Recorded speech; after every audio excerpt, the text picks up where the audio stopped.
This first poem I'm going to read is called When the Hymns Come Back In.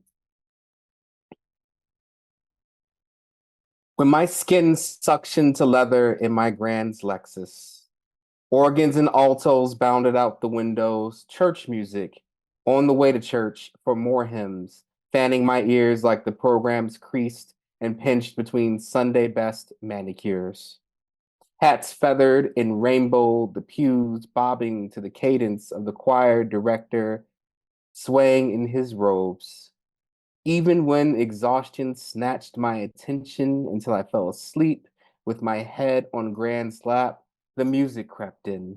The pounding on the keys, the drums trampling from apse to vestibule, vocal harmonies tethering us to our God in heaven.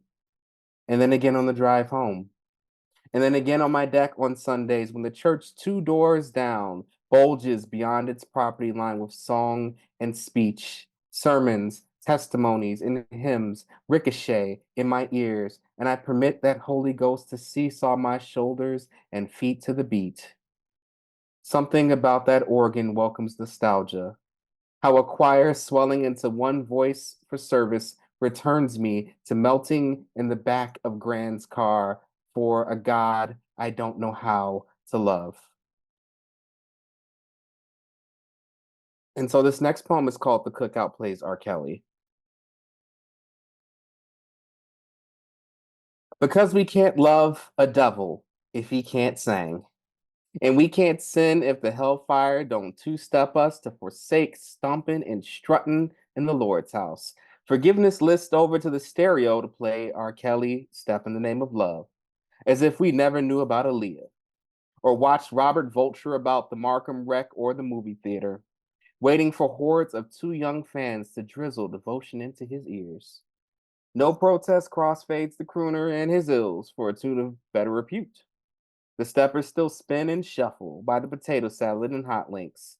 That same bounty of food we prayed God would bless, as well as all who fall because we all have our demons, right?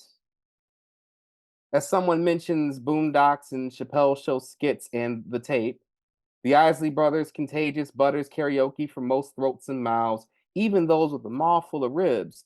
Someone says, I stopped listening to him, even the features and songs he produced. Someone else tuts, I'm probably going to hell for what I'm about to say. There's an uncle who isn't allowed to come to the cookouts. There's a cousin who avoids another one. There's a cousin who glazed Amazing Grace over a funeral for a grandma who wouldn't know what she would do if one of her grandbabies were gay. There's an aunt who doesn't know how to love or share a home with her son, so she dead names and condemns to hell before dancing to ignition. Meanwhile, Robert tells heaven he needs a hug. And his lyrics baste the tongues once more, separating the artist from the artifice. He simmered for the comeback PR scheme. Some boil, some sugar, spin and shuffle, a praise dance, and a testimony that burns, tarnishes for the devil we won't acknowledge. Thank you.